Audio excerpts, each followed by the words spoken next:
Okay, तो characteristics of magnetization या magnetic field, हम इसकी कैरेक्टरिस्टिक्स आज करेंगे दोबारा से। चलो स्टार्ट करते हैं। कैरेक्टरिस्टिक्स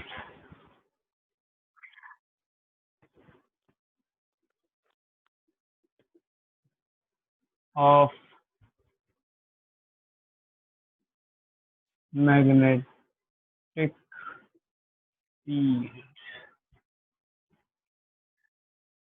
ओके, पहली चीज आती है, हमने पढ़ा है जब भी आप एक कोई भी करंट कैरिंग कंडक्टर लेते हैं, any current carrying conductor behaves like a magnet, मतलब उसमें एक मैग्नेटिक डाइपोल जनरेट होता है और मैग्नेटिक डाइपोल मूवमेंट आती है। ठीक है, तो मतलब अगर करंट होगा तो मैग्नेटिज्म होगा, जितना करंट उतना मैग्नेटिज्म। हमने एम्पियर सर्किट लॉ में किया था कि डायरेक्टली हमने करंट से उसको रिलेट कर दिया था, जितना करंट होगा उतना मैग्नेटिक मोमेंट उसमें आएगा, उतनी मैग्नेटिक फील्ड वो बनाएगा।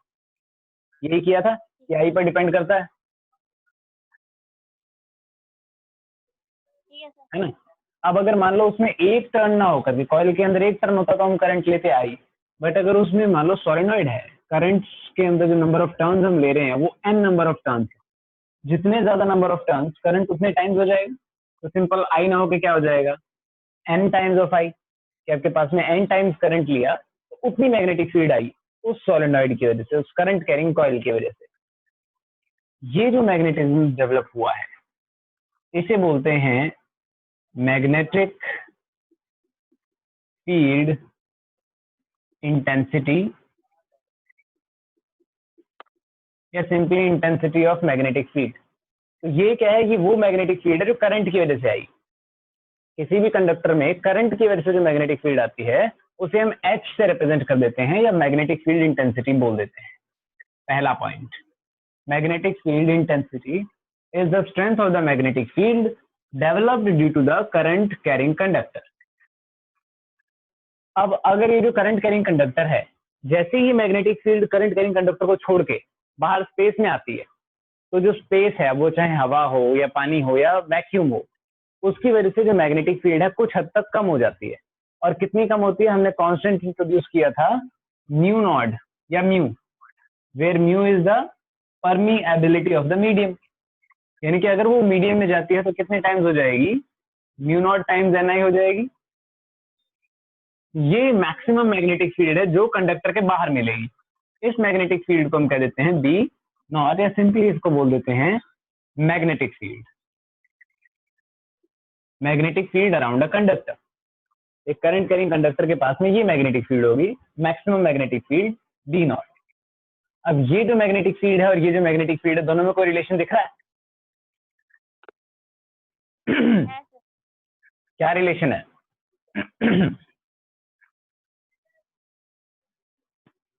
आई सेम है सर, एक तो आई भी सेम है, एन भी सेम है, और एन आई की वैल्यू हमने यहाँ क्या पढ़ी है, एच है। हम एन आई को सिंपली हटा के क्या लिख देंगे, एच। एक ये इक्वेशन बन गई हमारे पास में। या इसको भी रीअरेंज करना चाहें तो B by H is equals to mu naught. ये हमारे पास एक इक्वेशन आ गई, B by H is equals to mu naught. अब देखो ये तो सिर्फ किस वजह से था, मैग्नेटिज्म जो कि करंट कैरिंग वायर की वजह से आया, पर हमने जो एक्चुअल कॉज पढ़ा था वो करंट होना चाहिए ना। मतलब करंट मतलब क्या, चार्ज पार्टिकल्स की मूवमेंट होनी चाहिए। चार्ज पार्टिकल जब भी घूमेंगे एक मैग्नेटिक फील्ड आएगी। अब ये तो हमने जबरदस्ती घुमाए। इसके अलावा जो आपका नॉर्मल मटेरियल होता है कोई भी, से आयरन है, कोबाल्ट है, निकल है, कॉपर है, इन सब चीजों के अंदर भी इलेक्ट्रॉन है। जो नॉर्मल हमारा रूम टेम्परेचर है वो अपने आप में 300 केल्विन है, काफी हाई टेम्परेचर हो गया। अब इस हाई टेम्परेचर पे जो नॉर्मल इलेक्ट्रॉन्स होते हैं वो बंधे हुए नहीं है अब, और बंधे हुए होने के बावजूद भी क्या कर रहे हैं, घूम रहे हैं। एक तो है उनकी rotation about the nucleus, revolve कर रहे हैं। दूसरा अपनी ही एक्सिस के अबाउट में रोटेट कर रहे हैं, इसको कहते हैं स्पिन कर रहे हैं। जैसे अर्थ घूमती है ना, एक तो चक्कर लगा रही है सन का, दूसरा अपनी ही एक्सिस के अबाउट में स्पिन करते हुए वो आगे बढ़ती है।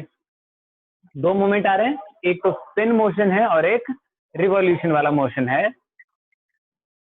अब इस केस में देखो क्या होता है, अगर हम कंडक्टर का केस ले लेते हैं, in a conductor, in any material कह लो, कंडक्टर भी नहीं, इन एनी मटेरियल,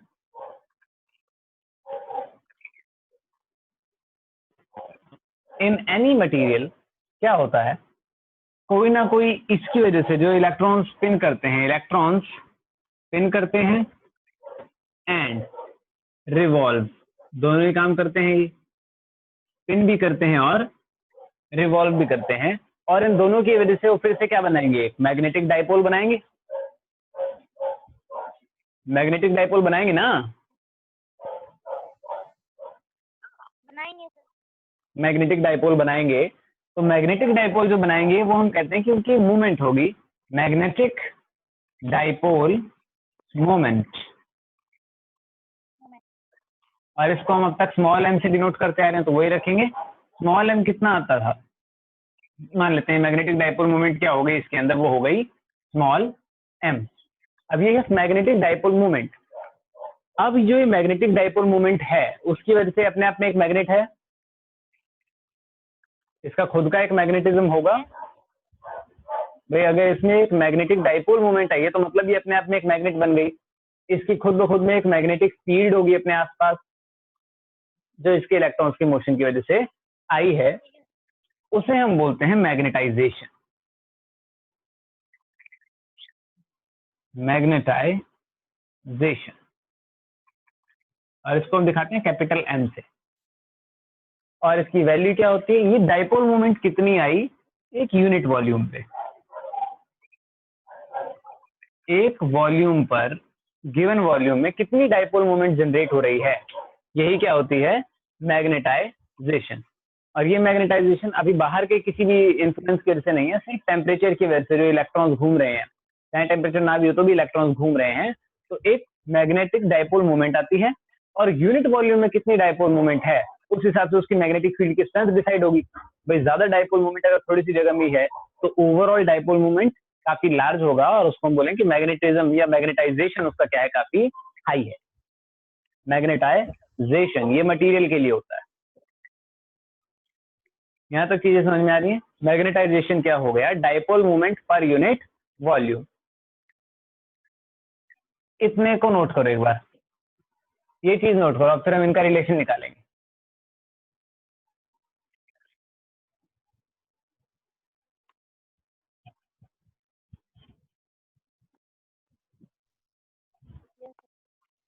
तो अब ये तो है सिर्फ मटेरियल की वजह से जब उसमें करंट है, और ये है बिना किसी करंट के एक सिंपल मटेरियल में, जैसे आयरन के अंदर, एक पीस के अंदर, ये मैग्नेटिज्म, ये मैग्नेटिक फील्ड है, मैग्नेटाइजेशन, ये भी मैग्नेटिक फील्ड।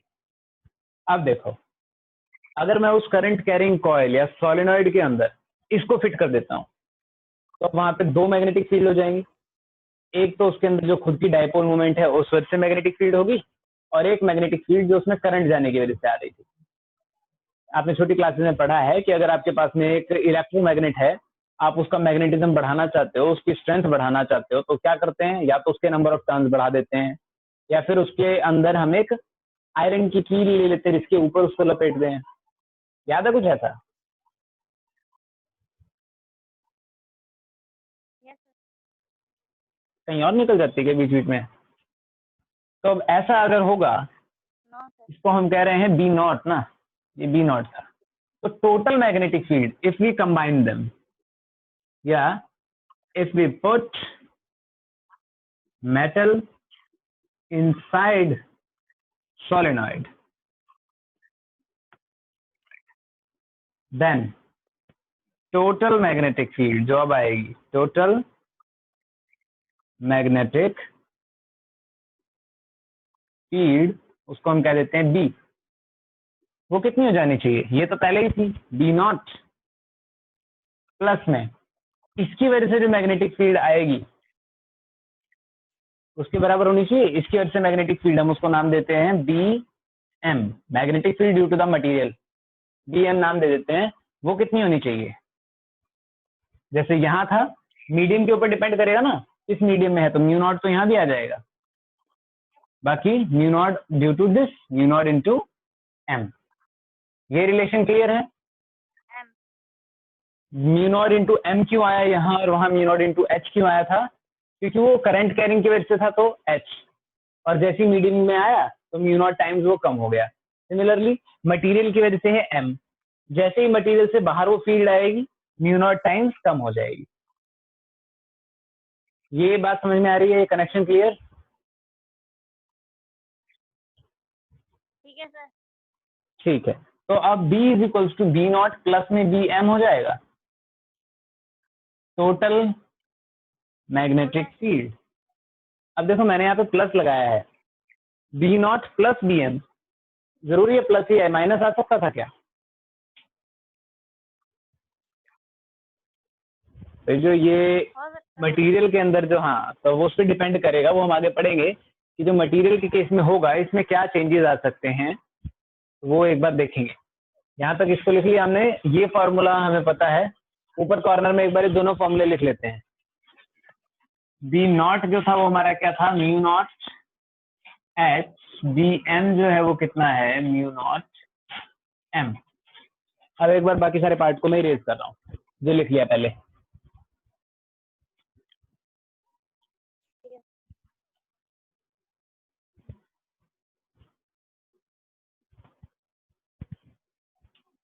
तो बी कितना आ जाएगा? अब यहाँ से हमें बी नॉट की वैल्यू पता है, mu naught H, plus B M की वैल्यू पता है, म्यू नॉट एम।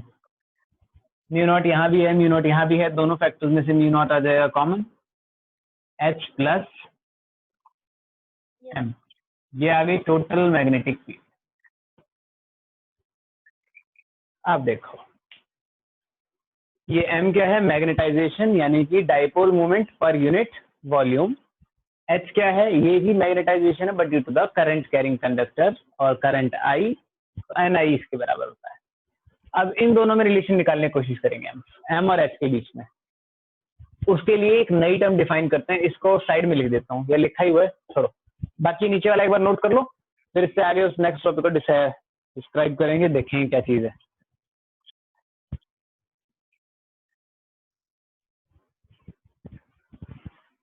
तो अगर आप किसी भी मटेरियल में या किसी मटेरियल को मैग्नेटिक फील्ड में रखते हैं, तो ये जो डाइपोल्स हर मटेरियल में होते हैं दो तरीके से काम कर सकते हैं। या तो जैसे आपने फील्ड लगाई उसी डायरेक्शन में वो डाइपोल अलाइन हो जाए, मतलब ये अगर आपकी फील्ड की डायरेक्शन है नॉर्थ टू साउथ, ये फील्ड की डायरेक्शन चल रही है, और इस बीच में आपने कोई मटेरियल रखा, तो या तो उसके अंदर भी डाइपोल ऐसे ही बन जाएंगे फील्ड की डायरेक्शन में। इसकी जो डाइपोल मोमेंट आएगी, देखो ये डाइपोल मोमेंट इसकी अगर मैं देखूं तो क्या है? South to north. Magnetic field की डाइपोल मोमेंट किधर से किधर होती है? South to north. इसके अंदर भी कुछ ऐसे अरेंजमेंट हो जाए कि डाइपोल मोमेंट जो इसकी बनेगी वो सेम डायरेक्शन में अलाइन हो जाए, यानी कि फील्ड की डायरेक्शन में खुद को घुमा लेगा। ऐसा मटेरियल होगा एक तो, और दूसरा मटेरियल होता है जो इसका अपोजिट काम करेगा। पर दोनों ही सिचुएशन में क्या हो रहा है? मैग्नेटाइज तो हो ही रहा है, चाहे अपोज करे चाहे ना करे, मैग्नेटाइज हो रहा है। आवाज नहीं आ रही? आ रही है सर। हेलो, आ रही है? क्या कह रही है?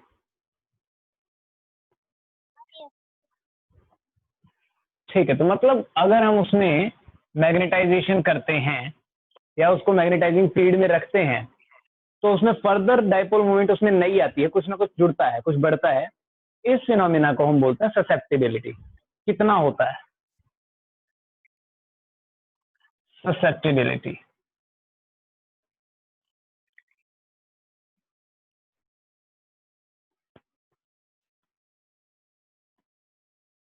ससेप्टिबिलिटी, और इसको हम डिनोट करते हैं जाई से।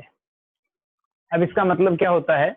मतलब अगर आपने किसी भी मटेरियल को एक मैग्नेटाइजिंग फील्ड में रखा, तो कितने आराम से वो मैग्नेटाइज हो जाता है, चाहे उसके अपोजिट डायरेक्शन में हो चाहे फील्ड की डायरेक्शन में हो। मैग्नेटाइजेशन उसमें कितने आराम से हो जाता है? मैग्नेटाइजेशन एम, कितना मैग्नेटाइजेशन उसमें जनरेट होता है पर यूनिट मैग्नेटाइजिंग फील्ड के कॉरेस्पॉन्डिंग। आपने एक मैग्नेटाइजिंग फील्ड लगाई, उसके कॉरेस्पॉन्डिंग कितना मैग्नेटाइजेशन उसमें आता है, इसी को क्या कहते हैं? जाई। ठीक है, या यूं कह लो कि किसी मटेरियल के अंदर कितना मैग्नेटाइजेशन आएगा वो डिपेंड करता है आपने उसमें फील्ड कितनी स्ट्रॉन्ग लगाई है। जितनी ज्यादा फील्ड लगाएंगे उतना ज्यादा उसमें मैग्नेटाइजेशन आएगा। रेशो निकाल दें तो रेशो क्या आना चाहिए, एक कांस्टेंट, और इस कांस्टेंट को ही क्या कहते हैं, ससेप्टिबिलिटी ऑफ दैट मटेरियल। तो कोई मटेरियल जितना ज्यादा ससेप्टिबल होगा उतने आराम से वो क्या हो जाएगा, मैग्नेटाइज हो जाएगा। यहां तक बात समझ में आ रही है? भी जितने आराम से मैग्नेटाइज हो रहा है उतनी ज्यादा उसकी क्या हो गई, ससेप्टिबिलिटी हो गई। जैसे कि एक बच्चा होता है भाई, बड़े आराम से बीमार पड़ जाता है, इसीलिए उसके केस में काफी सावधानी बरतनी पड़ती है, हमेशा हाथ साफ करके उसको छूना होता है, उसके आसपास सफाई रखनी पड़ती है। तो वही चीज है, कोई मटेरियल कितने आराम से मैग्नेटाइज हो जाता है पर यूनिट अप्लाइड फील्ड, वो उतना अच्छा या कहीं उतना ज्यादा ससेप्टिबल हो जाता है फील्ड के, राइट, ससेप्टिबिलिटी। यहाँ देखो फिर से m की वैल्यू आ रही है क्या हमारे पास में, m क्या हो जाएगा यहाँ से निकालें तो m is equals to xi times h। Okay, तो ये वैल्यू हमारे पास आ गई, और यहाँ पे हमें m की वैल्यू तो चाहिए थी, h के साथ में एक रिलेशन सा दिख रहा है यहाँ पे, m और h पड़े हैं, वहां पे भी m और h हैं, सब्स्टिट्यूट करेंगे, इसको वहां पे रिप्लेस कर दो, कह दो इसको इक्वेशन 1 2 कह दो, ये इक्वेशन 1 यूजिंग 2 in 1। b कितना आ जाएगा, total magnetic field is equal to mu naught h plus xi h, h common आ गया, mu naught h 1 plus xi, ये एक हो गया फॉर्मूला। अब इसमें एक और चीज देखो, म्यू नॉट h देख रहे हो, ये म्यू नॉट h नजर आ रहा है, म्यू का यू बन गया, म्यू नॉट h किसके बराबर था, म्यू नॉट h किसी चीज के बराबर था, हम शुरुआत से लेके चल रहे हैं, वो देखो कोने में, ये है बी नॉट के बराबर, हाँ, तो इसको एलिमिनेट करके बी नॉट लिख दिया, और ये हो गया बी नॉट इधर शिफ्ट कर दें, B upon B naught is equals to 1 plus xi। अब यहाँ एक और चीज देखो, ये रिलेटिव मैग्नेटिक फील्ड हो गई क्या, magnetic field in any medium, magnetic field free space वाली, इसके रेशो को हम रिलेटिव परमिएबिलिटी कह सकते हैं, डी बाय बी नॉट कह सकते हैं ना। तो यहाँ से एक और रिलेशन आ गया हमारे पास में, एक तो ये हो गया था रिलेशन कि डी बाय बी नॉट ये हो गया, एक बन गया कि म्यू आर या relative permeability is equals to 1 plus xi, relative permeability is equals to 1 plus xi। इसको लिख लेना कि म्यू आर क्या है, ये दिख जाएगा, लिखो तो रिलेटिव परमिएबिलिटी है, नहीं दिख रहा, नहीं दिख रहा तो कोई नहीं, रिलेटिव परमिएबिलिटी, ये किसको बता रहा है, रिलेटिव परमिएबिलिटी को बता रहा है।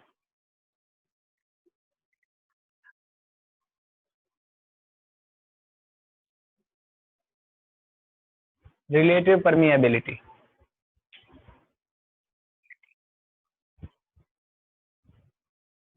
इसको नोट डाउन करो, ये जो फॉर्मूले 2-3 आए हैं इसमें, और जो 2-4 टर्म्स अब तक हमने पढ़ी हैं, एक मैग्नेटाइजिंग फील्ड, वो जो H था मैग्नेटाइजिंग फील्ड है, M magnetization, B total magnetic field, और रिलेटिव परमिएबिलिटी, और सबसे इंपॉर्टेंट है ससेप्टिबिलिटी। ये पूरे चैप्टर में चलेगा और आगे भी हमेशा रिपीट होती है टर्म। ससेप्टिबिलिटी क्या चीज है, इसके रिलेशन हमारे पास दो आ गए, एक मैग्नेटिक फील्ड के साथ में और एक रिलेटिव परमिएबिलिटी के साथ में, ये दोनों यूजफुल रिलेशन है।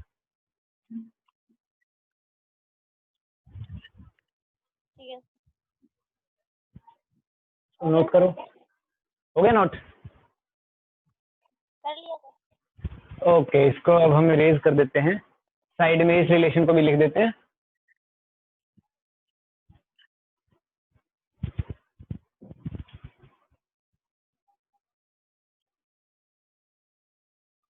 और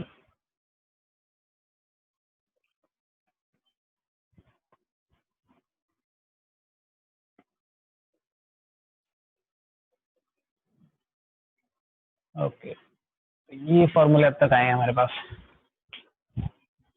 इसे रब कर देते हैं। अब देखो, ससेप्टिबिलिटी काफी इंपॉर्टेंट क्राइटेरिया है, क्योंकि इसके बेसिस पे आप दो चीजों को डिफाइन कर पाते हो। हर मटेरियल को क्लासिफाई करते हैं हम इसके बेसिस पे एक्चुअली। तो दो टाइप के मटेरियल हो सकते हैं।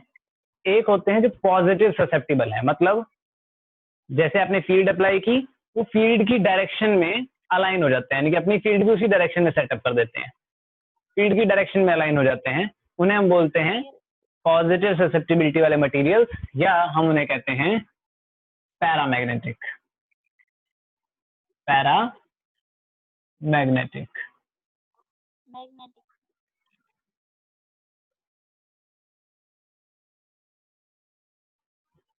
दूसरी टाइप का एक मटेरियल होता है जिसे बोलते हैं डायामैग्नेटिक।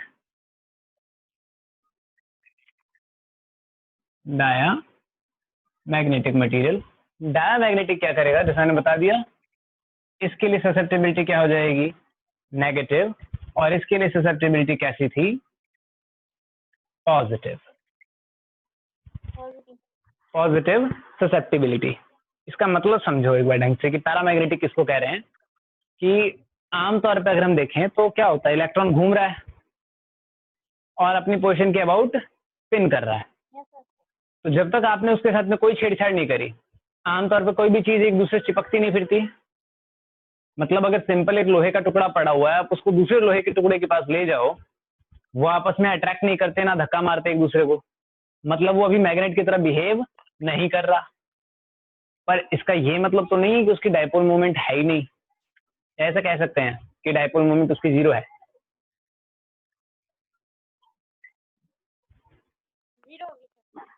जीरो होगी, टोटल डायपोल मोमेंट उसकी जीरो है, बट थोड़ी बहुत डायपोल मोमेंट उसकी रही होगी जिससे वो जीरो बन रहा है, क्योंकि घूम तो इलेक्ट्रॉन्स रहे हैं और स्पिन भी कर रहे हैं। तो मतलब दो टाइप की उसके अंदर मैग्नेटिक मोमेंट होनी चाहिए थी। एक, जैसे कि वो स्पिन कर रहा हो तो इस स्पिन की वजह से एक डायपोल मोमेंट आती और मैग्नेटिक फील्ड बनती। सिमिलरली वो इलेक्ट्रॉन चक्कर लगा रहा है तो उसकी वजह से एक मैग्नेटिक फील्ड बनती। पर ये दोनों एक दूसरे की डायपोल मोमेंट कैसी हैं, ठीक अपोजिट हैं, और इस वजह से नेट डायपोल मोमेंट क्या हो जाती है, जीरो। मोस्टली मटेरियल्स का एक केस होता है कि नेट डायपोल मोमेंट क्या होती है, वो शुरुआत में जीरो होती है। अब जब मैं इसके अंदर मैग्नेटिक फील्ड अप्लाई करूंगा तो देखो क्या होना चाहिए। इनर्शिया पढ़ा है, लॉ ऑफ इनर्शिया क्या कहता है, क्या sir? Law of inertia. Yes sir. क्या होता है लॉ ऑफ इनर्शिया,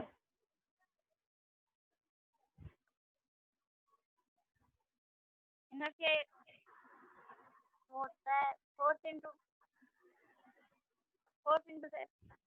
टाइम होता है। इनर्शिया का मतलब होता है कि कोई चीज जिस हालत में है वो अपने आप को वैसे ही रखना चाहती है। कोई चीज चल रही है तो चलती रहेगी, रुकी हुई है तो रुकी हुई रहेगी, और जब तक उस पर कोई बाहरी फोर्स ना लगे। ये था ना law of inertia, Newton law of inertia, first law. चल रही है तो चल रही है, रुकी हुई है तो रुकी हुई है, जब तक कि कोई इससे फोर्स ना लगे। और फोर्स लगता भी है तो ये उसका अपोज करती है, चेंज का अपोज करती है कोई भी चीज। तो अब यहाँ पे इसके अंदर मैग्नेटिक फील्ड कितनी है, जीरो है। तो दो टाइप की बातें हो सकती हैं, या तो इनर्शिया को फॉलो करे और अपोज करे। जैसे कि देखो, कॉपर का केस ले लेते हैं। कॉपर के केस में ये दोनों काम हो रहे हैं। नॉर्मल सिचुएशन में स्पिन की वजह से मैग्नेटिक फील्ड अप आ गई और रिवोल्यूशन की वजह से वो डाउनवर्ड आ गई, दोनों एक दूसरे को कैंसिल कर गए, नेट मैग्नेटिक फील्ड जो बन रही है वो है जीरो। अब अगर मान लो मैंने एक फील्ड अप्लाई करी है इस डायरेक्शन में, ये अप्लाइड है, ये जो है dipole moment due to revolution कह लो, और ये dipole moment due to spin कह दो, ठीक है। ये दो डाइपोल मोमेंट्स और ये अप्लाइड फील्ड। कॉपर के केस में क्या होता है कि अब देखो, या तो अगर इसको क्या करना है, इस फील्ड का अपोज करना है, इस फील्ड का अपोज करना है, तो ये वाली डाइपोल जो मोमेंट है वो ज्यादा हो जानी चाहिए। भाई अगर आपने इसका अपोज करना है तो इसके अपोजिट वाली जो मैग्नेटिक फील्ड है वो स्ट्रांग हो जानी चाहिए, मतलब उसकी डाइपोल मोमेंट ज्यादा होनी चाहिए, हाँ कि ना। Yes sir. तो अगर ये ज्यादा होनी चाहिए तो इसका मतलब उसकी स्पीड भी ज्यादा होनी चाहिए रोटेशन वाली। भाई स्पीड ज्यादा होगी तो आई ज्यादा तो एच ज्यादा तो बी ज्यादा। कुछ समझ में नहीं आ रहा? आ गया सर। तो ये जो रोटेशन की वजह से डाइपोल मोमेंट है, ये अगर ज्यादा होगी तो इसका अपोज हो पाएगा। तो उसके लिए क्या करता है, इलेक्ट्रॉन की स्पीड बढ़ जाती है और इसकी वैल्यू ज्यादा हो जाती है इसके मुकाबले। तो आपको नेट डाइपोल मोमेंट मिलेगा ठीक है। Opposite to the applied field. और इसमें क्या होगा, ये अपोज करेगा, दैट इज इनर्शिया को फॉलो कर रहा है। ऐसा किस केस में होता है, यहाँ होता है। डायमैग्नेट्स के केस में क्या होता है, इनर्शिया वाली लॉ काम करती है, यानी कि they oppose the magnetic field, they oppose applied magnetic field. अब यहाँ पे देखो, मैंने सिर्फ रोटेशन की बात करी, मैंने ये नहीं कहा कि स्पिन कम या ज्यादा कर लेगा। स्पिन फिक्स होती है, ठीक है ना। स्पिन या तो हम कहते हैं कि ऐसे क्लॉकवाइज घूम रही है तो plus half minus half, quantum numbers पढ़े हो आपने 11th क्लास में, कि इलेक्ट्रॉन्स की जो स्पिन है वो नहीं चेंज करती, जो है वो कम या ज्यादा नहीं होने वाली। तो हम स्पिन को तो फिक्स रखते हैं, बात ही सिर्फ रोटेशन की करते हैं कि हाँ उसकी स्पीड कम या ज्यादा हो सकती है, इलेक्ट्रॉन्स की राउंड लगाने की स्पीड कम या ज्यादा हो सकती है, पर इसके ऊपर कोई फर्क नहीं पड़ता। दे अपोज द मैग्नेटिक फील्ड। पर यहाँ पे जब आप बात करते हैं, अगर हम केस लेते हैं पैरामैग्नेटिक मटेरियल का, जैसे कि आयरन का केस है, अगर हम आयरन लेते हैं या मैग्नीशियम कैल्शियम कुछ भी लेते हैं, तो उस केस में भी पहले तो यही रहा होगा, ये स्पिन की वजह से, और जो अपोजिंग आ रहा है वो है रोटेशन की वजह से। फील्ड मैंने मान लिया आप भी अप्लाई करिए इस ओर, ये एम अप्लाइड फील्ड कह दो। अप्लाइड डायपोल मोमेंट इधर है, ये जीरो थी पहले, लेकिन जैसे ही मैं इसको अप्लाई करूंगा, ये क्या कोशिश करता है, उसी डायरेक्शन में रिजल्ट देने की, कि हाँ उधर ही डायपोल मोमेंट आ जाए और उसकी ओर अट्रैक्ट होता है स्ट्रांगली। उसके लिए क्या करना पड़ेगा भाई, अगर आप चाहते हो रिजल्टेंट इस ओर आए, तो ये वैल्यू कम होनी चाहिए कि ज्यादा?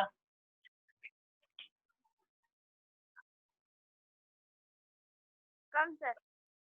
ये वैल्यू कम होनी चाहिए, तभी ऊपर की ओर जा पाएगा, ठीक है। कम होनी तो अगर आप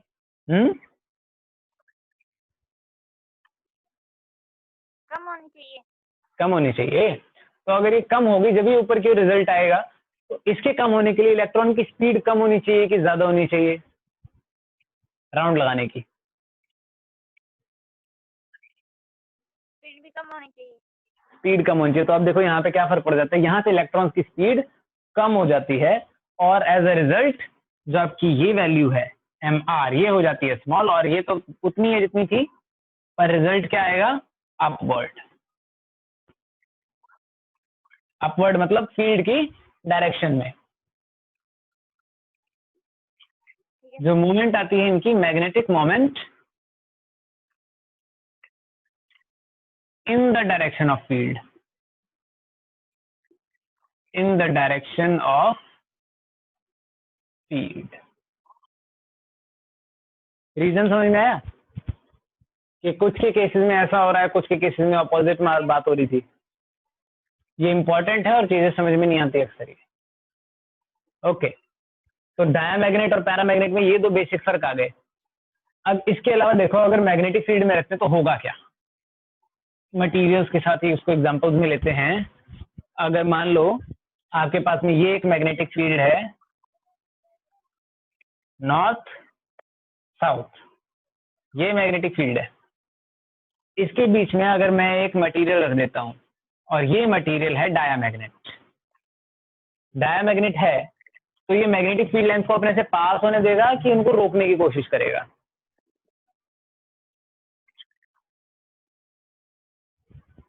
पास आने देगा। डायामैग्नेट है,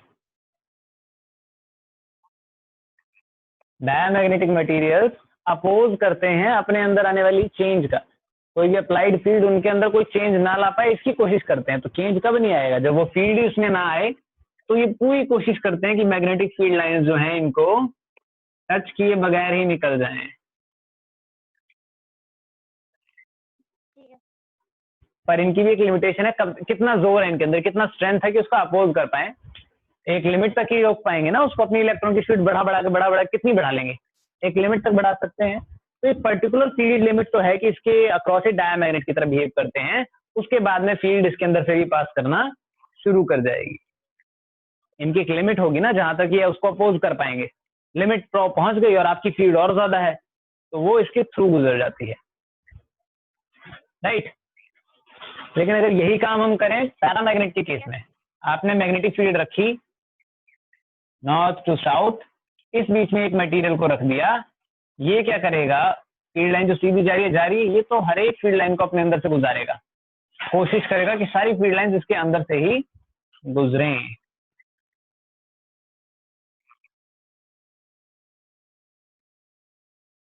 ठीक है, फील्ड लाइंस को कंसंट्रेट करा देता है। रेडियल फील्ड हमने बनाई थी ना गैल्वेनोमीटर के केस में, वहां यही हो रहा था, हमने मटेरियल कैसा लिया था, आयरन लिया था, पैरामैग्नेट लिया था, वो फील्ड लाइंस को अपने थ्रू गुजारता है, अपोज नहीं करता।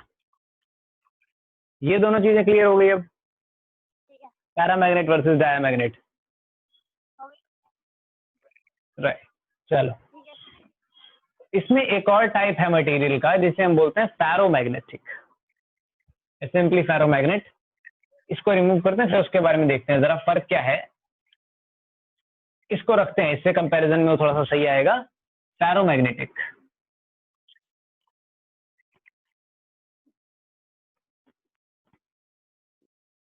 फेरोमैग्नेटिक मटेरियल, फेरो क्या होते हैं अगर देखा जाए तो पैरा जैसे ही है, स्ट्रांगली पैरा है, पर ये स्ट्रांगली पैरा का क्या मतलब है, क्योंकि मैं कहता ना कि वीक फील्ड बनाते हैं, मतलब आने देते हैं पर उतना ज्यादा स्ट्रांग नहीं है ना वो, और वो अपोज भी करते हैं पर उतना स्ट्रांगली अपोज नहीं कर पाते, एक लिमिट है। तो ये जो है स्ट्रांगली पैरामैग्नेटिक होता है। इसमें क्या होता है, डायग्राम से समझो, जैसे कि ये अगर सैंपल है, आयरन का सैंपल अगर हम मान लेते हैं, ये अगर सैंपल है, इस केस में क्या होगा, छोटे छोटे से रीजन्स बने हुए होते हैं,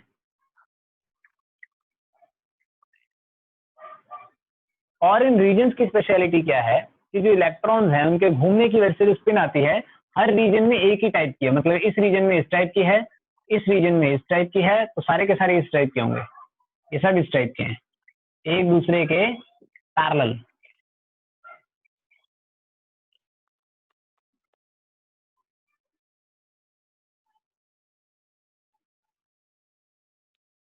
ये बात दिख रही है क्या, मतलब जो फेरोमैग्नेटिक मटेरियल होते हैं they are divided into small regions, छोटे छोटे एरियाज में बटे होते हैं, इन छोटे छोटे रीजन्स को बोलते हैं डोमेन्स। और इन डोमेन्स की स्पेशलिटी क्या है कि हर एक डोमेन में जितने भी इलेक्ट्रॉन्स के जो मूवमेंट आ रही है वो मूवमेंट सारी एक दूसरे के क्या होती है, पैरेलल। हर डोमेन में ऐसा ही है, इसके अंदर पैरेलल, इसके अंदर पैरेलल, इसके अंदर पैरेलल, इसके अंदर पैरेलल। हर डोमेन के अंदर जो मैग्नेटिक मूवमेंट आती है इलेक्ट्रॉन्स की वजह से, वो सारी मैग्नेटिक मूवमेंट एक दूसरे के कैसी होती है, पैरेलल होती है। बट नेट रिजल्ट यहाँ पे भी जीरो आ रहा होता है, जब तक कि आपने कोई छेड़छाड़ नहीं करी तब तक यहाँ पे भी जीरो है।